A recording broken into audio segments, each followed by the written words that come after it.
Odavno je poznato da izraz lica i pokreti tijela mogu otkriti karakter i osobnost čovjeka. Pri tom su oči najbolji pokazatelj onoga što netko skriva u sebi.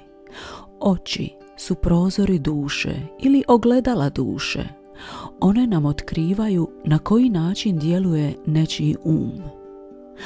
Stara izreka kaže: gledaj osobi u oči dok razgovaraš s njom.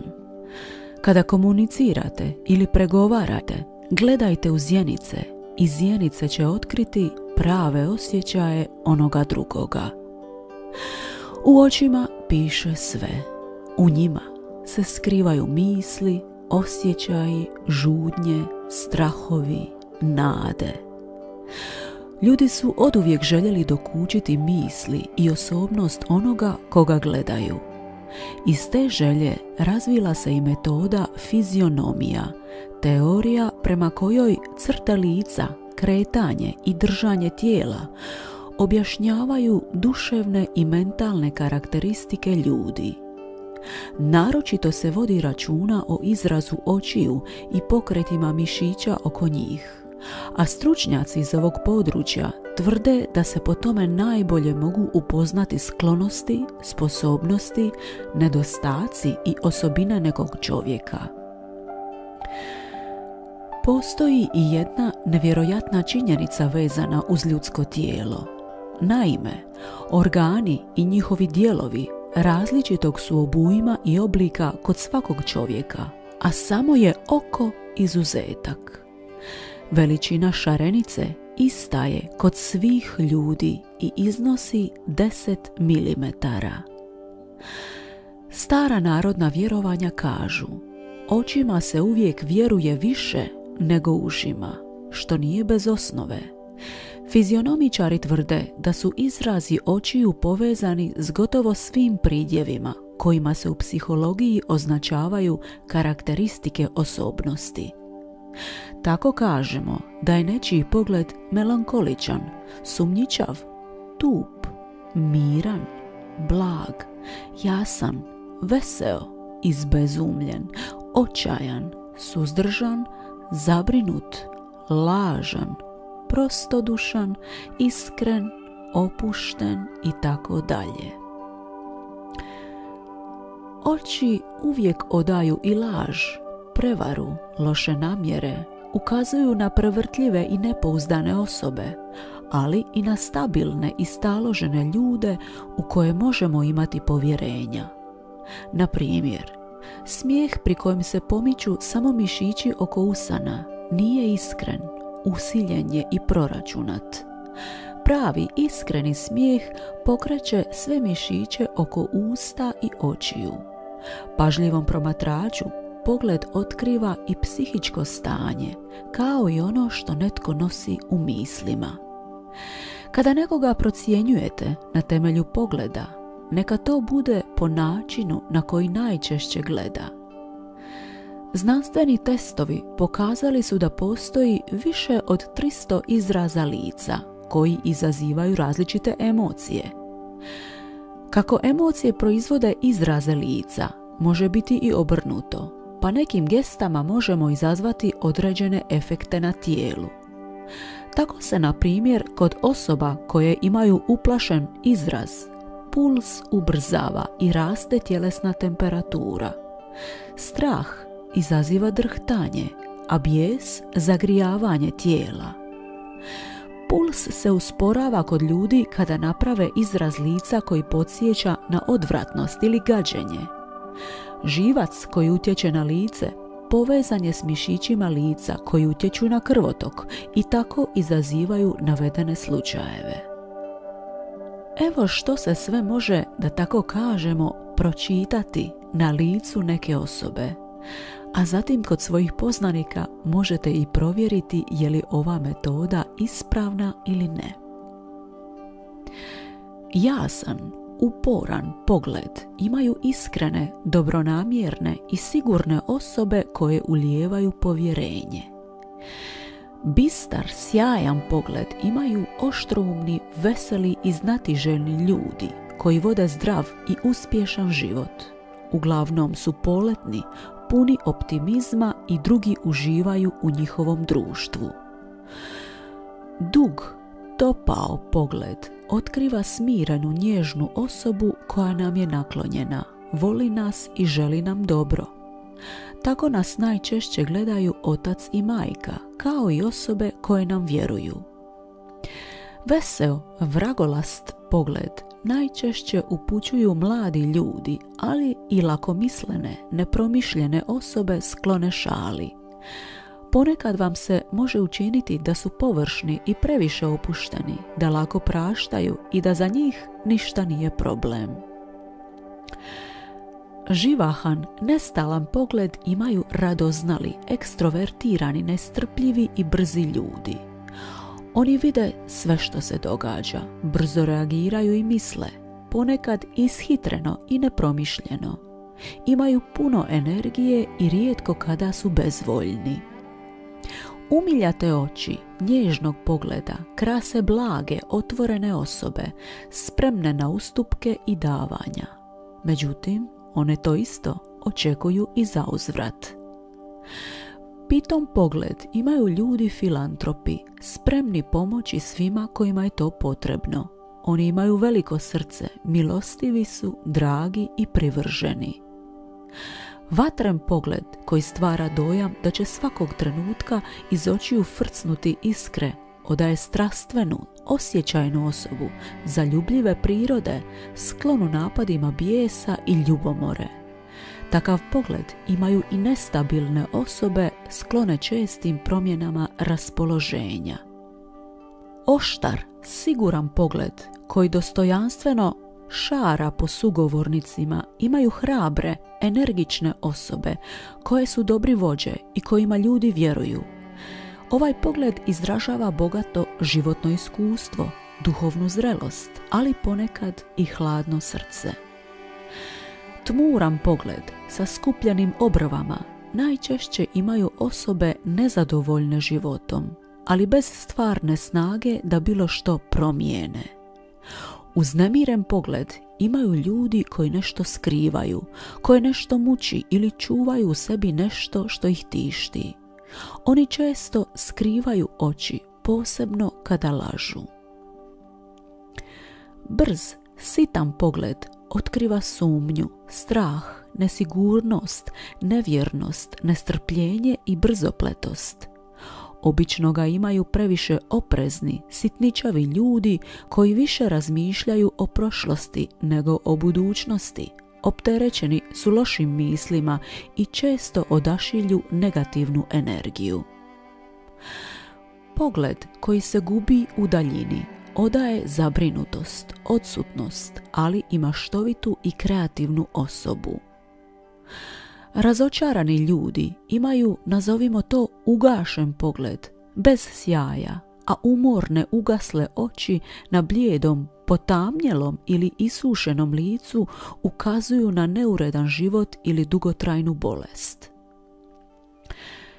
Ljudi čije su bijeloočnice zelenkaste, ljuti su, nezadovoljni i ogorčeni. Oči pune popucalih kapilara otkrivaju napete i gnjevne ljude koji se lako posvađaju i često imaju nekontrolirane reakcije. Kada se gornji kapak ne vidi, to otkriva analitičan um. Širok razmak između očiju otkriva tolerantne, dobronamjerne, ali i pomalo lijene osobe, a mali razmak između očiju otkriva netolerantnog perfekcionistu koji uvijek ima neke zamjerke. Sada ćemo nešto reći o odnosu između boje očiju i karaktera. Oči plave boje oduvijek se povezuju s mladošću i nevinošću, bez obzira jesu li u pitanju pastelne ili intenzivno plave boje. Osobe s plavim očima su najčešće stabilne, pouzdane i pomalo zatvorene. U pitanju je obično blaga i tolerantna osoba. Teško ih je naljutiti, ali iza plave boje očiju često se krije bura. Njihovi vlasnici su ljudi od akcije, ali i strastvene i intuitivne osobe. Studije su pokazale da su ljudi s plavim očima manje agresivni, ali to ne znači da su poslušni. Naprotiv, oni su često vrlo koketni s jako dobro razrađenom strategijom udvaranja. Ljudi s tamnije plavim očima su strastveni i uvijek imaju velike ideje. Svijetlo plave oči ukazuju da je osoba nešto mirnije prirode, a plave i vrlo jasne oči mogu ukazivati na nedovoljnu energičnost. Duboko plava boja očiju znači da je osoba senzualna, otvorena osoba, ali istodobno nježna i osjetljiva. Plave oči također otkrivaju osobu koja će sve dati za svoju vezu. Ljudi sa zelenim očima djeluju prilično misteriozno. Ova boja očiju ukazuje na spontanost i maštovitost. Odaju umjetničku dušu, odličnu percepciju, postojanost i smjelost s puno originalnih ideja. Ove osobe su pune energije i vrlo kreativne. S druge strane, vlasnici očiju ove boje su vrlo ambiciozni i ponekad nemilosrdni. U stanju su pregaziti sve kako bi stigli do vrha, ali pritom to čine tako šarmantno da to nitko ne primjećuje. Ponekad muškarci sa zelenim očima nisu pouzdani, obožavaju život i oduševljeni su svime što god mogu iskusiti. S njima vam sigurno neće nikad biti dosadno. Oči boje meda. Ovo je rijetka boja očiju koja može varirati između zelene i smeđe, ovisno o svjetlu, a kod nekih ovisi i o raspoloženju. Zelena komponenta ukazuje na razigranu stranu karaktera, a smeđa komponenta čini ove osobe otvorenim i pristupačnim. Ova boja očiju ukazuje na avanturiste i ljubav prema isprobavanju novih stvari i izazova. Ona je svojstvena otvorenoj, pristupačnoj, prijateljski raspoloženoj osobi koja dobro kontrolira svoja negativna raspoloženja, primjerice ljutnju. Ove osobe su najsretnije u okruženju iskrenih prijatelja i svojih najbližih. Siva boja očiju se poprilično rijetko susreće, a simbolizira mudrost i čvrstoću karaktera. Osobe koje imaju ovu boju očiju su ozbiljni i racionalni, s visokom razinom inteligencije i mašte. Nisu baš pristupačni i jednostavni i ne dopuštaju drugima da prepoznaju njihove prave emocije. Imaju dovoljnu dozu sentimentalnosti i efikasnosti, intuicije i radoznalosti. To su stabilne osobe koje su sigurne u ono što znaju i nemaju problema pri obrani svojih uvjerenja. Strast je kod njih prigušena. Svijetlo sive oči ukazuju na nježnost i razdraganost. Naravno, na svijetu ima najviše ljudi sa smeđom bojom očiju. Smeđooke osobe krasi jednostavnost, snaga i kreativnost. Smeđe oči ukazuju na karakter okrenut razumu i mudrosti, ali iza te praktičnosti često se krije nježno srce i živi duh. Ova boja očiju povezana je s velikim samopouzdanjem i odlučnošću. Možda nije slučajnost da većina uspješnih i bogatih ljudi na ovom svijetu ima smeđe oči, ili je to ipak povezano s tim da je to najraširenija boja očiju. To su često hrabre, energične osobe sklone šalama, ali u kriznim situacijama vrlo jasno razmišljaju i odlično rješavaju probleme. Muškarci sa smeđim očima su nježni, pouzdani i odani. Smeđe oči, boje čokolade, ukazuju na strastvene karaktere koji vole društveni život. Takva osoba naporno radi da bi osigurala komfor svojoj obitelji. Šarmantni su i zabavni, pa su zato popularni na zabavama, ali i među suprotnim spolom. Znaju kako ugoditi partneru, a s obzirom da imaju smisla za humor, uvijek mogu oraspoložiti druge. Smatra se da ljudi koji imaju smeđe oči imaju jednu neobičnu moć, bez da su toga uopće svjesni. Ta moć može potaknuti ljude da im otkriju svoje najveće tajne. Ljudi sa smeđim očima vole uživati u životu u potpunosti. Ovu informaciju potvrdili su čak i psiholozi, tvrdeći kako pacijenti sa smeđim očima imaju snažniju želju za življenjem života punim plućima. Postoje li crne oči? Zapravo ne postoje crne oči, ali neke su oči toliko tamno smeđe boje da ostavljaju dojam crnih i te su vrlo rijetke. Za ljude s crnim očima se smatra da su vrlo temperamentni, puni strasti i hiperaktivni. Vrlo su predani svemu što rade. Natjecateljski su nastrojeni i vole privlačiti pozornost. Osim toga, opisuje ih se kao tajanstvene, nesklone dijeljenju vlastite privatnosti i teško zaljubljive. Ipak, ako se zaljube, vrlo su odani, a mana im je svadljivost i nestrpljivost. Svi mi prirodno osjećamo da je šarenica najvažniji dio oka.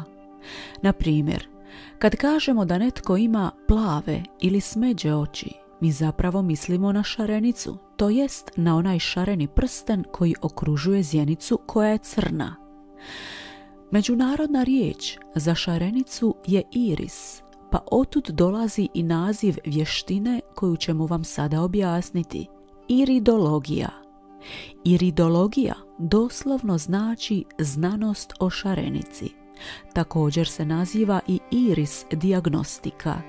Riječ iris potječe iz stare Grčke, gdje se tako zvala nebeska duga i krug svjetlosti oko nebeskih tijela.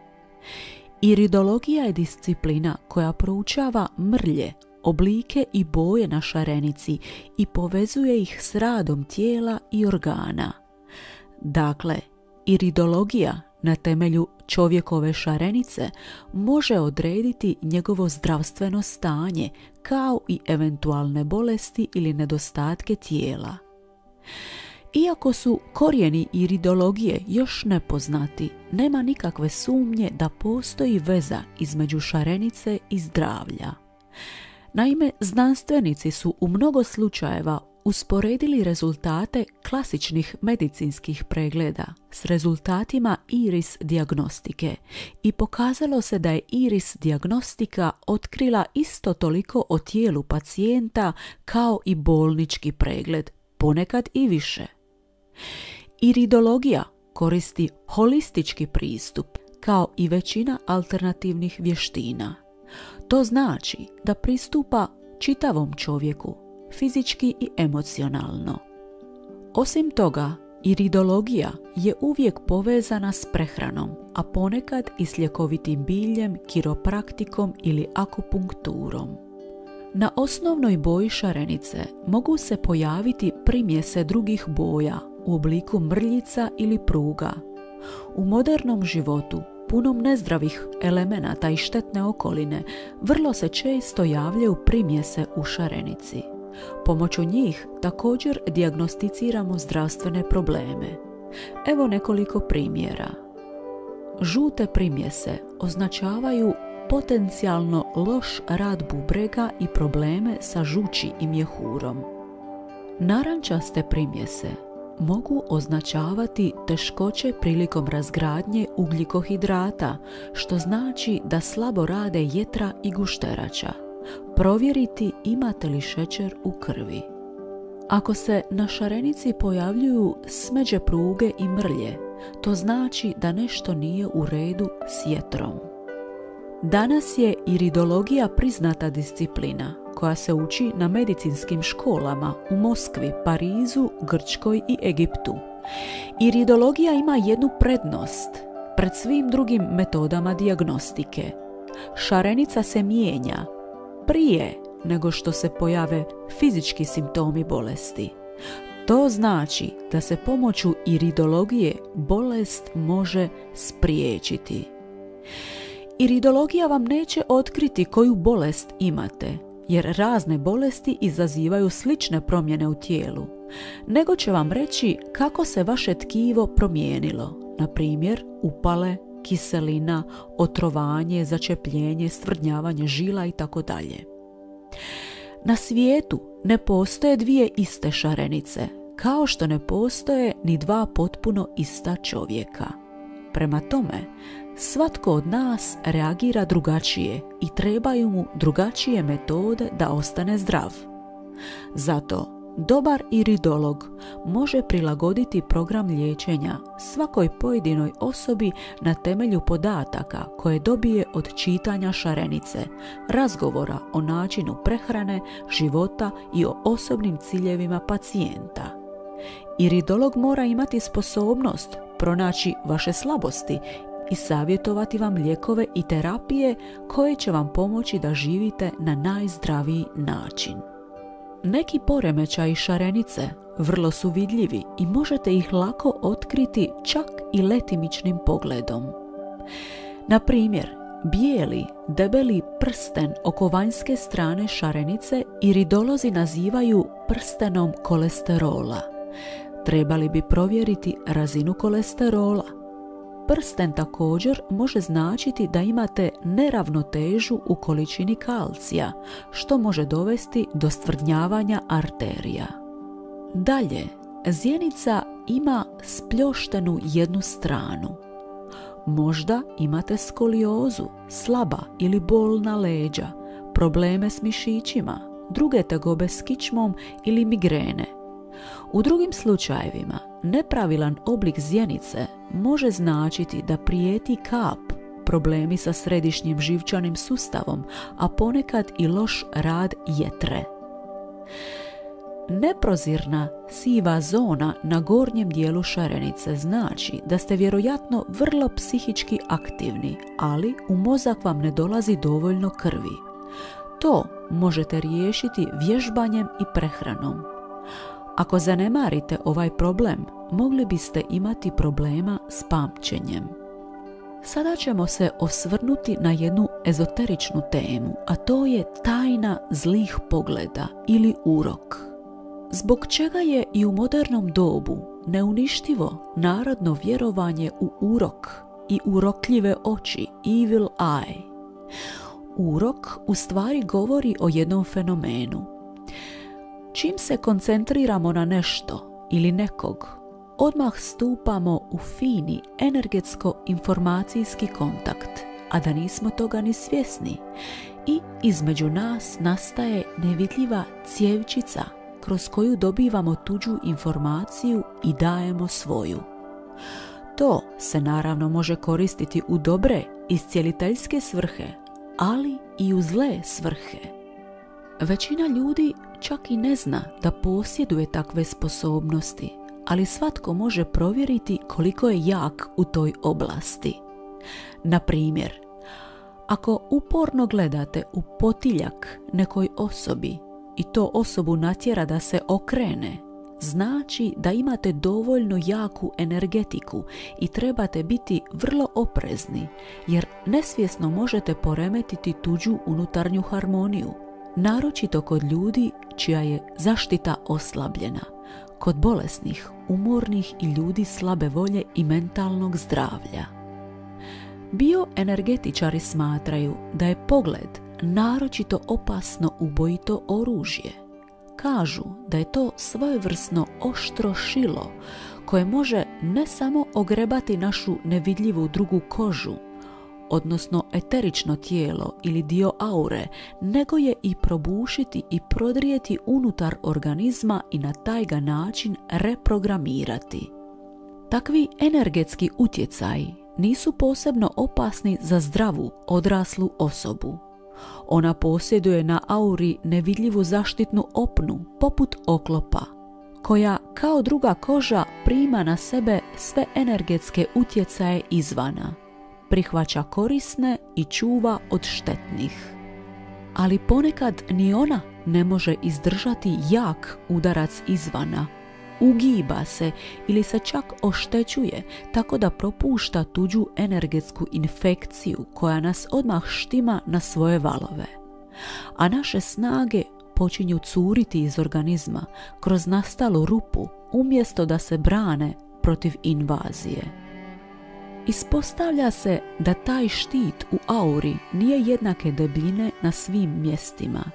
Ima vrlo osjetljivih zona gdje se vrlo lako napravi ta rupa. Većina ljudi ne shvaća da eterično tijelo ili kalup tijelo može biti oštećeno. Zbog toga se mnogi ljudi koji imaju kronične bolesti nikada ne oporave bez obzira što činili. Sve bolesti najprije nastaju na astralnoj razini, a zatim prelaze u druga tijela, da bi se na kraju manifestirale na grubom fizičkom planu. Duži period su istočnjački redovnici i majstori borilačkih vještina tajno čuvali znanje o tim čudesnim točkama i prenosili to znanje od učitelja na učenika. Danas i znanost dosta zna o tim točkama. To su takozvane biološki aktivne točke preko kojih organizam aktivno razmjenjuje energiju s vanjskim svijetom. Saznaje se također da je svaka točka povezana s određenim unutarnjim organom i da se preko te točke može promijeniti energetika tog organa. Možda su u pravu oni koji tvrde da se pogledom može prenijeti emocionalno stanje. Oni uvjeravaju da očima možemo ne samo umiriti ili razjariti osobu koju gledamo, nego je čak i usmrtiti.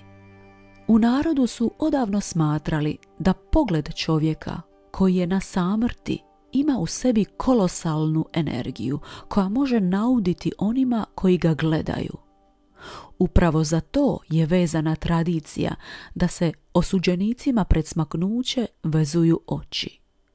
Smatra se da i oči umrle osobe ostaju opasne, a tu je i drugi običaj.